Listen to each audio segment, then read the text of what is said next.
नमस्कार साथियों। आज इस अंक में मैं बात करना चाहता हूँ मेरी और मेरे जैसे राष्ट्रीय सोच रखने वाले लोगों के दिल की बात आदरणीय मोदी जी के लिए। मेरी इन बातों से आप ये मतलब ना निकालिएगा कि मैं मोदी जी के नीति या मोदी जी के जो है खिलाफ हूँ, ऐसा नहीं है। मोदी जी एक राष्ट्रभक्त व्यक्ति हैं। उन्होंने अपना पूरा जीवन राष्ट्र के लिए समर्पित किया, सेवा भाव रखते हैं, जनता के प्रति सेवा का भाव रखते हैं, सनातन का उत्थान किया है और दुनिया के अंदर भारत का नाम रोशन किया है। वो यशस्वी प्रधानमंत्री हैं हमारे देश के। मैं यकीनन उनका प्रशंसक हूँ, लेकिन कुछ बात अपने मन की कहना चाहता हूँ। मोदी जी, आपका नारा है सबका साथ, सबका विश्वास, सबका प्रयास। तो उसमें मेरा ये कहना है कि नारा बहुत अच्छा है, राष्ट्रवादी सोच वालों के लिए बड़ा अच्छा है। सबका साथ हो, सबका विकास हो, सबका प्रयास हो और सबका विश्वास हो। लेकिन हमारे देश के जो अंदर छद्म सेकुलर हैं या जो कट्टरपंथी हैं, वो आपकी जो है बात से इत्तेफाक नहीं रखते, आपके इस नारे से इत्तेफाक नहीं रखते। वो केवल प्राप्त करने में विश्वास करते हैं कि उनको क्या मिल जाए। वो ना विकास चाहते हैं, क्योंकि उनके एजेंडे में विकास नहीं है। वो सिर्फ अपना विकास चाहते हैं, देश के विकास उनका कोई एजेंडा नहीं है। इसलिए वो देश के विकास के लिए प्रयास करने का तो सवाल ही नहीं होता। और विश्वास वो कतई इस देश पे नहीं करते, इस वासियों पे जो राष्ट्रवादी हैं उन पे कतई नहीं करते, और हम लोगों को भी उन पे कतई विश्वास नहीं करना चाहिए। अब 2024 के चुनाव देख लीजिए, उसमें क्या हुआ। वोट देने का अधिकार सबको अपनी इच्छा से, उसमें कोई ऐतराज नहीं है।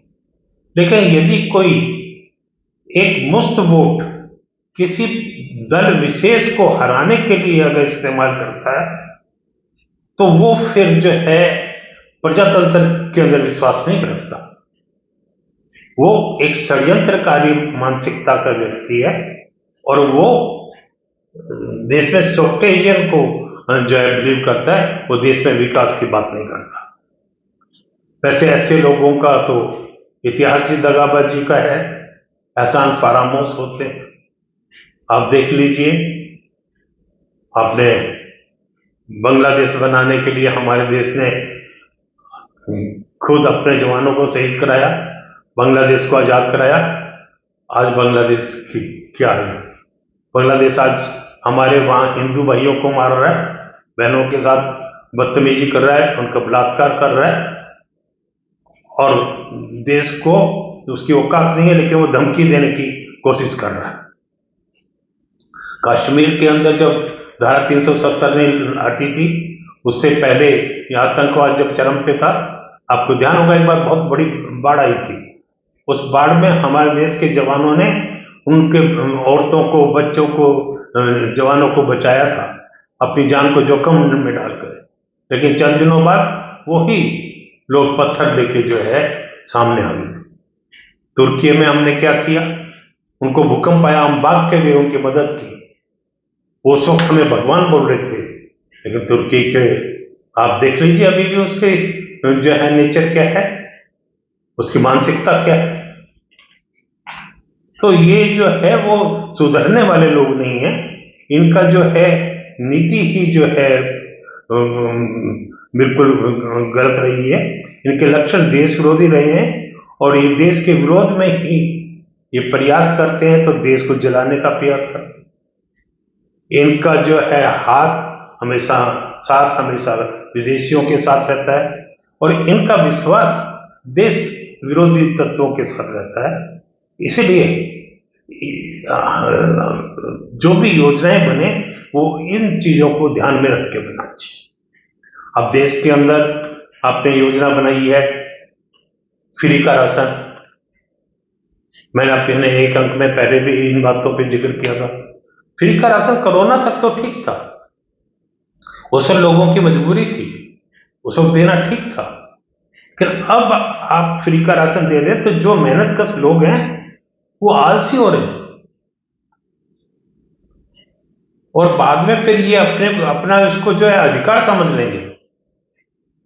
इसी तरह से आयुष्मान योजना अच्छी है, लेकिन ये देखिए इसका लाभ कौन ले रहे हैं, किस तरह के लोग ले रहे हैं। फ्री के आप मकान दे रहे हैं, तो जो मकान आप आवंटित करें किन को कर रहे हैं?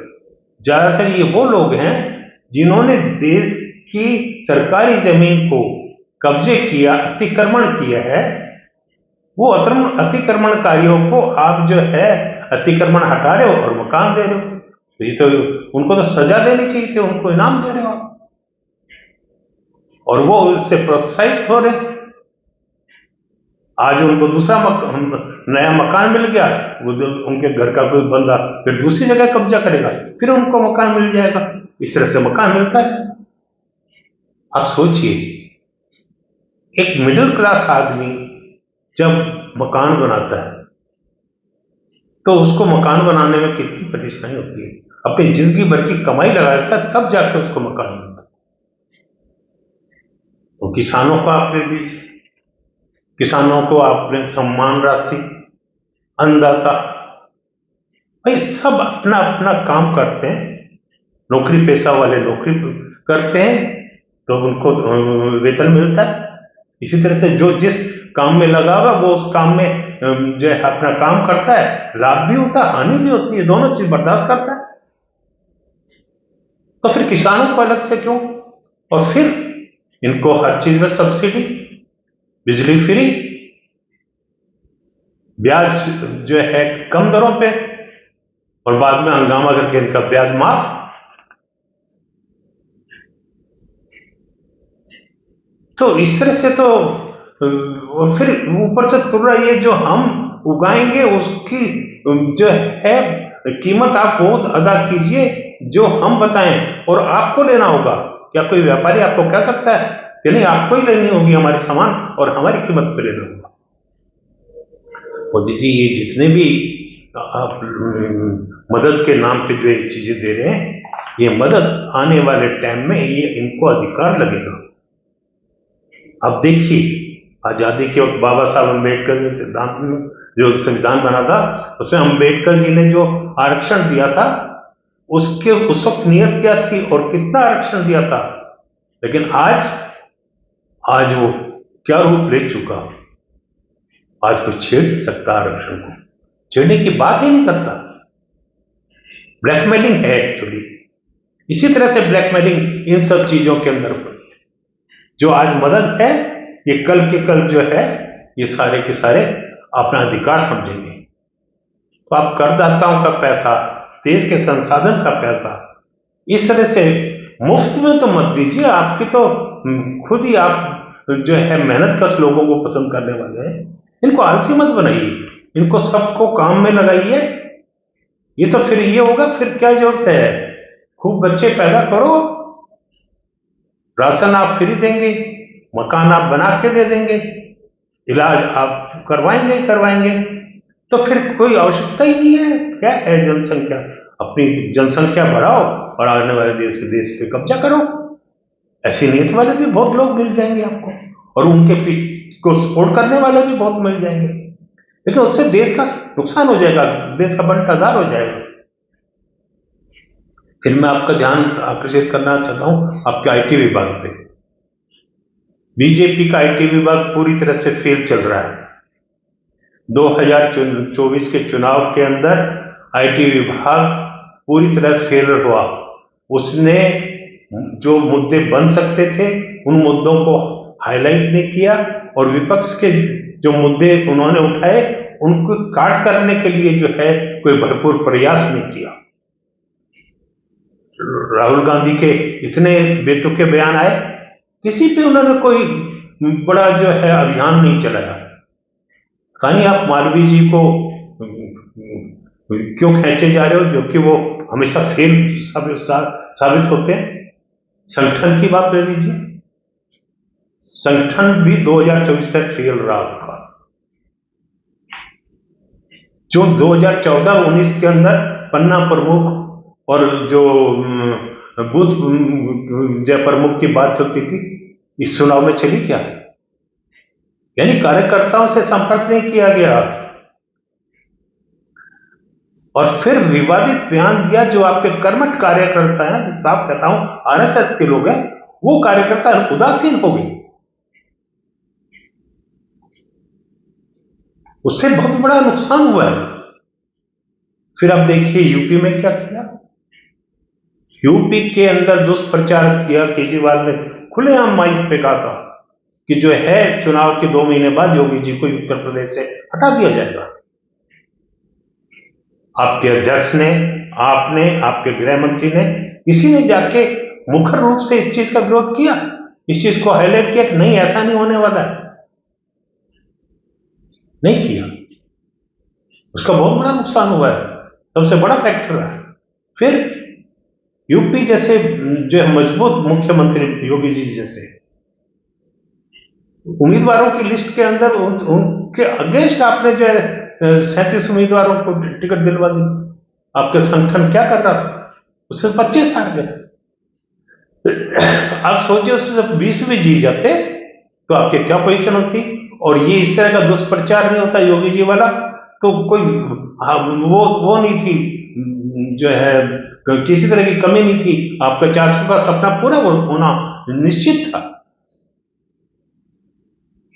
ये जो पन्ना प्रमुख वगैरह जो कार्यकर्ताओं से बात है, इसका आपका हर स्टेट में फर्क पड़ा। राजस्थान वगैरह जहां आपको पूरी सीटें मिलती थी वहां सब जगह फर्क पड़ा है। तीसरी चीज मैं कहना चाहूंगा, आपके होम डिपार्टमेंट को जरा संभालिए। अब आपका जो होम डिपार्टमेंट है वो पहले की तरह से जो कश्मीर के 370 हटाते वक्त जो मजबूती दिखाई थी वो नहीं दिखी। देश में घुसपैठ हो रही है बेशुमार। उनके आधार कार्ड बन रहे हैं, उनके राशन कार्ड बन रहे हैं, उनकी वोटर आईडी बन रही है। तो जो वोट देने वाले बाहर से आएंगे तो आप प्रजातंत्र कहां बच जाएगा देश के अंदर? देश का प्रजातंत्र तो बचेगा ही।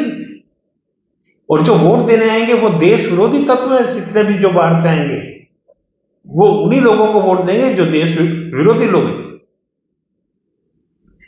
इसलिए इस पर अंकुश लगाना बहुत जरूरी था।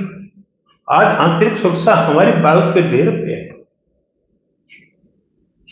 कार्रवाई हो रही है पर बहुत मजबूत तरीके से कार्रवाई होनी चाहिए। पंजाब को जब देखो वहां पे जो है ना हो जाता है, किसान आके सिंगू बॉर्डर पे बैठ जाते।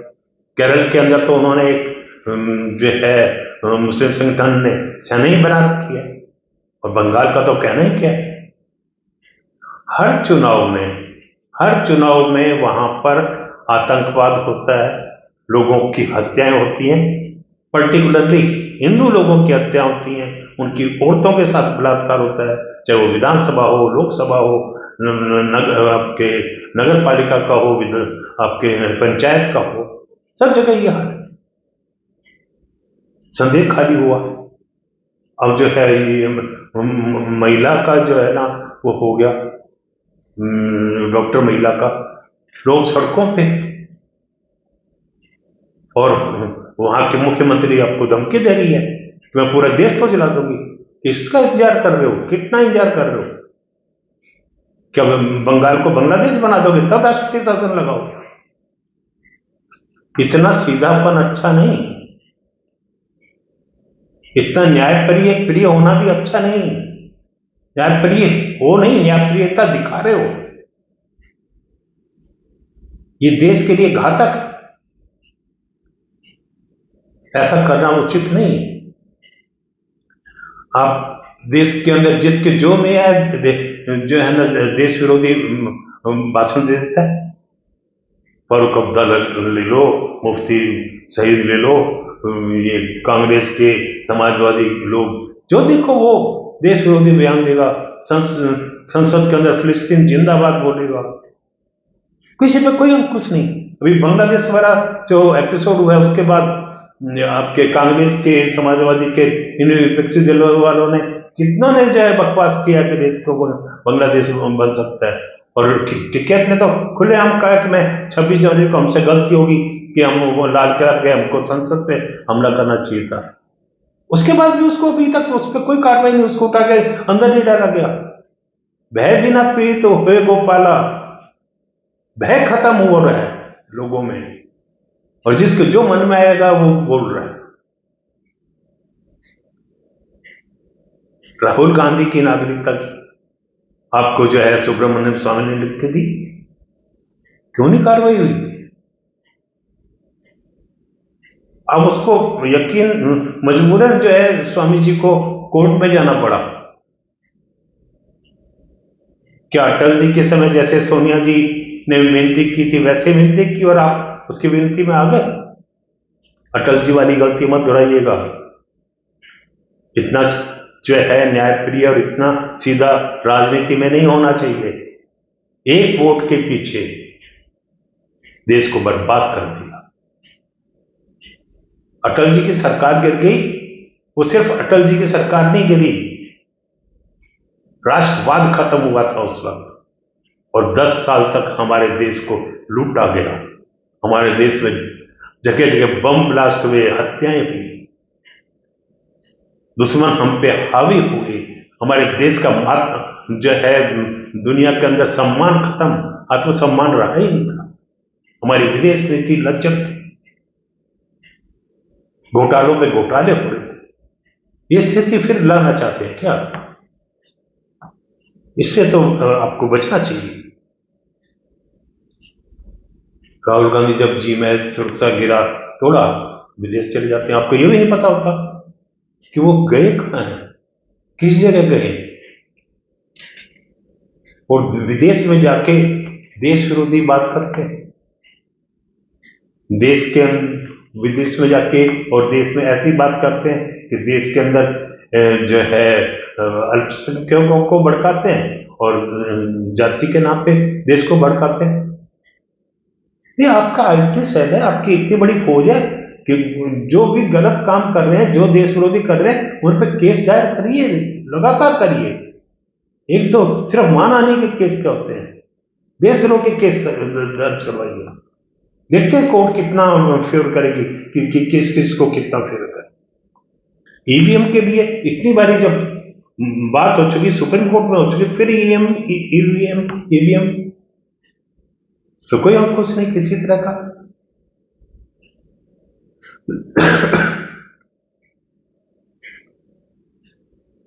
आपको मेरा यही कहना है कि इतनी जो देश के अंदर गलतियां हो रही हैं, इतना जो लोग वो देश विरोधी प्रचार कर रहे हैं, उन पे अंकुश लगाएगी,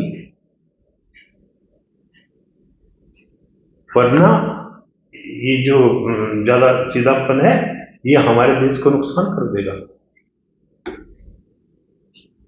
मैं पहले भी कहा कृष्ण जी मतलब नहीं है, और कृष्ण जी तो बनी है, अटल बिहारी जी मतलब नहीं है। कृष्ण जी कितने समझदार, उन्होंने त्रेता वाले नियम द्वापर में लागू नहीं किए, द्वापर के माहौल के हिसाब से उन्होंने जो है अपने नियम बनाए।